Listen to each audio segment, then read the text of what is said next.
Well, thank you. Hey, I would like to tell you a little bit about timber. And everyone's had a piece of wood in their hand or has a wooden boat or sailed a wooden boat, but very few people know what the process is like to for that plank to become a plank. And in my daily life, I own a sawmill and a timber company, and so I thought let's tell a story on how that works. Our speciality is spruce. We can tell lots of things about other timber species, but for me the easiest one is to tell about this one. And the spruce that we produce is used for masts and spars for boats and for deck beams and for structural items. And the reason why you choose that timber species as spruce is because it is a super light timber. It is the lightest for its weight of all commercial timber species.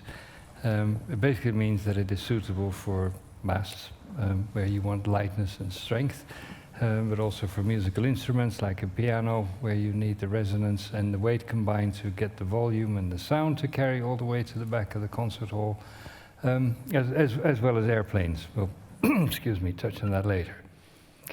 So where does it grow?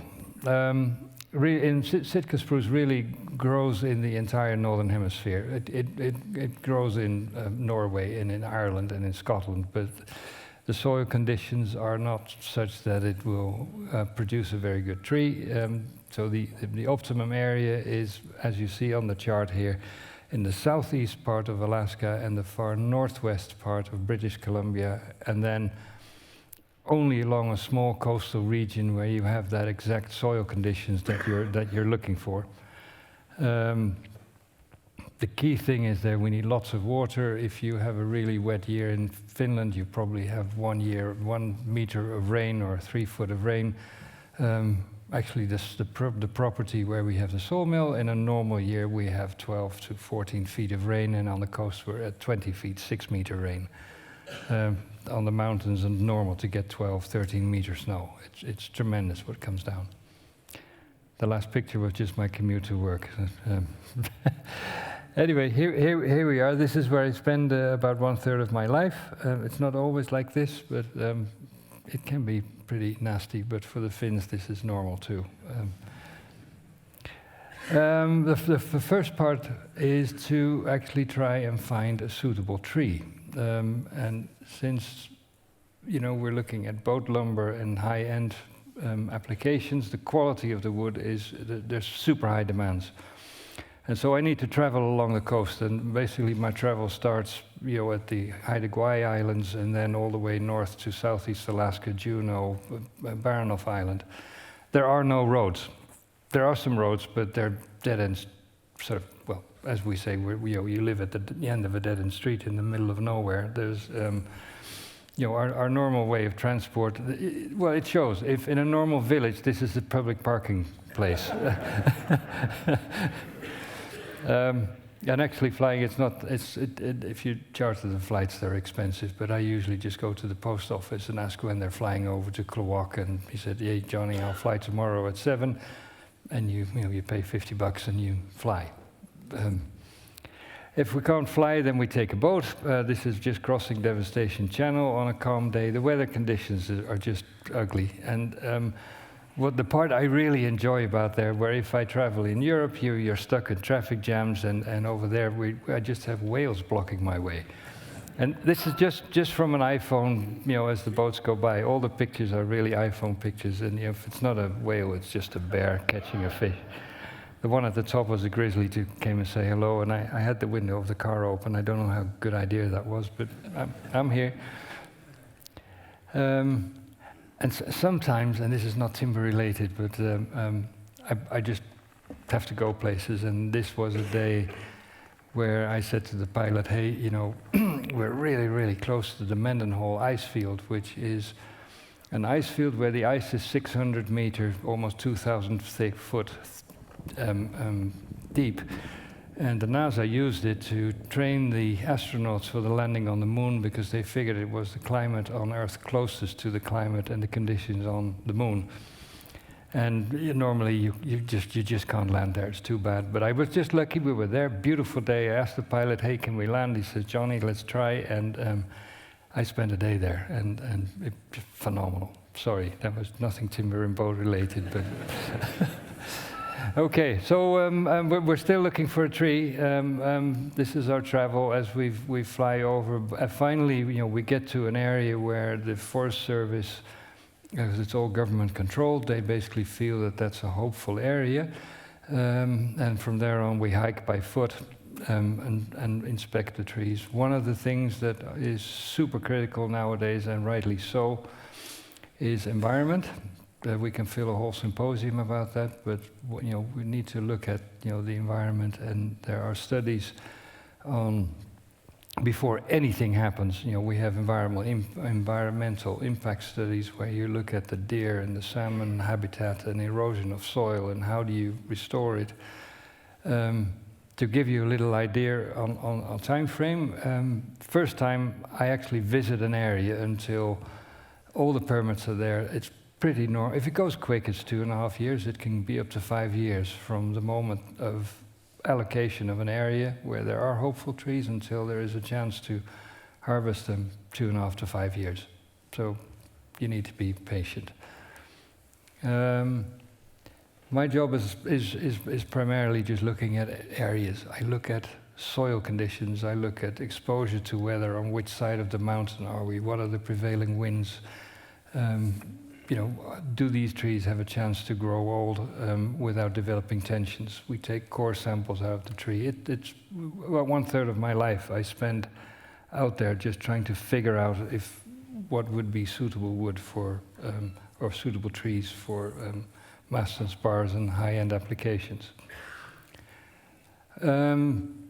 This is just a short example of what happens on the environmental side. After there is a harvest, obviously there's been roads built for the logging trucks, bridges, they all have to be removed. The bridges are removed and literally taken off site. The roads are being sown in with grass. The Forest Service comes by, inspects it all, and even if there's a little plastic bag, they'll charge you for it. Well, they won't charge you. You pay for the helicopter that has the forest inspector, and if he sees a little sandwich bag over there, he says, just put it down and stay an hour there, and it teaches the guys really quick. So, and once that's done, the next stage is planting, of course. This is a Dutch company, Brinkman, who we work with a lot. They're the largest. They were one of the first, and they're now the largest tree planting company in the world. They've planted over 1.5 billion trees. Fascinating company. If anybody wants to have a look at what they do, I'll put the website up. Staying in line here, we don't have roads, so somehow you need to move these trees from the forest to the nearest port, and the only way to move them is over water. So really you make bundles. Those bundles are dropped in the water, as you see here, and then these bundles are then collected. Towboats are hired, tugboats, and they bring these rafts along the coast. Short trips are 2 or 3 days, and long trips can be up to a week. And then hopefully the weather doesn't turn foul.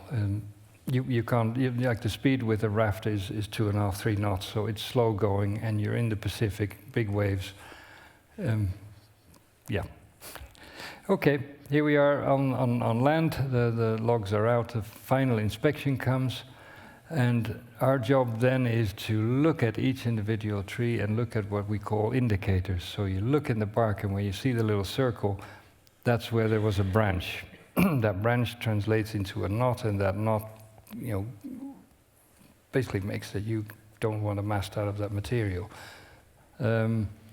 So that's an enormous protocol for us to figure out how we actually need to position those logs, if we should buy them at all, and what we do with them. Based on what we have seen and all the specifications, you orient the log on that carriage which drives through. And here's our next little challenge.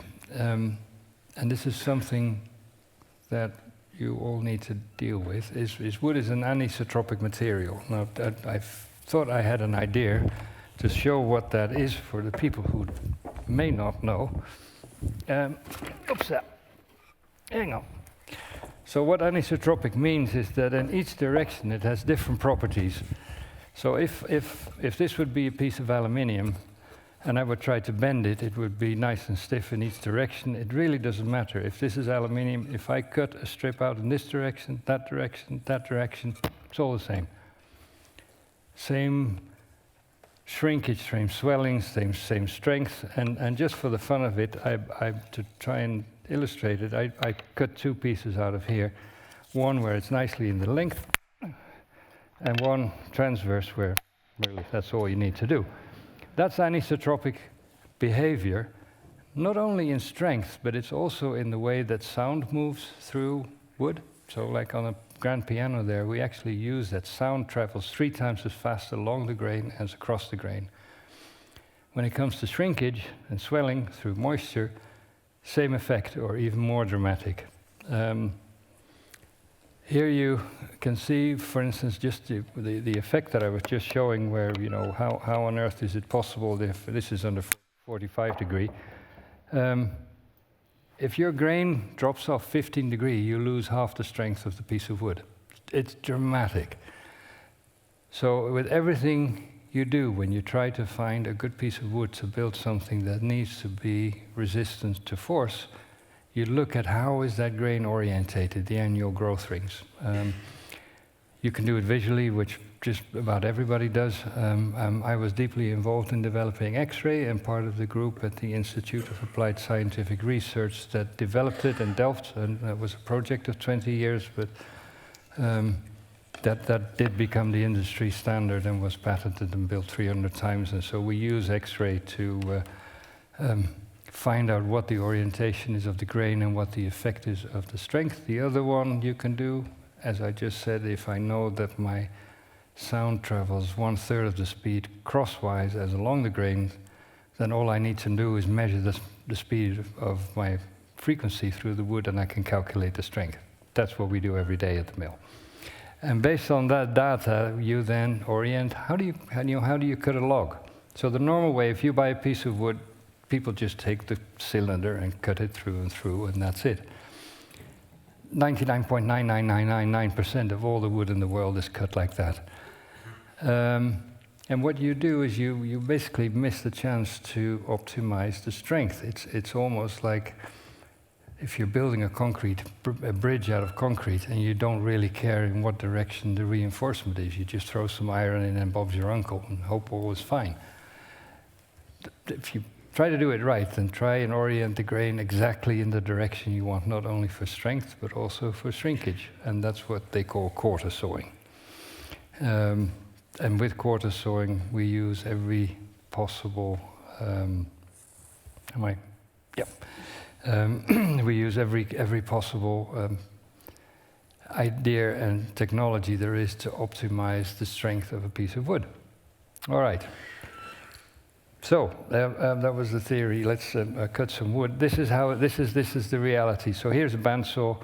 It has like 200 horsepower. The blade is about 45 foot long, and that's how it's been sawn. Here's yours truly in front of the log. We have prepared it. We looked at it with all the knowledge and ideas that we have. We draw it up and say, this is how we're going to cut the log. And then you get the opening cut, and that's your moment of truth. And there is no second chance. And it's honestly, it is like you know, cutting a diamond. If you go to Antwerp or Amsterdam, where they have, you know, they cleave the diamonds, that first cut tells you everything. There is no way back. If we make a mistake, you basically reduce the value of that log or that tree with, goes down to 50 to 70%. It's dramatic. Well, in this case, it went all right. Here's the next stage. Now you're actually using that same bandsaw to cut boards. This is a cool project. I don't know how many of you follow Leo Goulden and Tally Ho. Does that ring a bell? If it doesn't, yeah, I've got one hand. That's not enough. It's getting better. So Leo, I'll flip just through. I got a call from Paul Goss, who's a captain on Addicts, and he says, hey, my bosun has bought an old boat. He might need a hand with some timbers. He didn't need my help. He figured out that he made a YouTube video of the wreck that he bought. It went viral, and he is now almost ready to launch.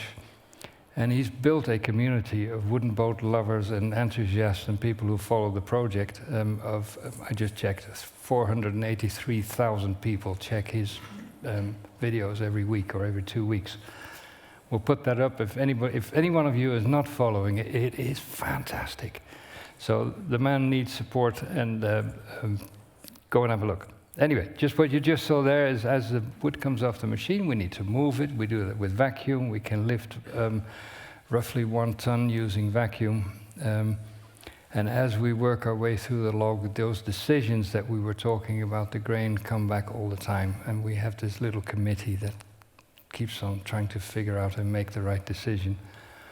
Here you can see again that this is one of the reasons why we can't work in the winter. You need to cool the saw blades. The temperature is so high that that bit of water that runs through there comes out on the other side boiling.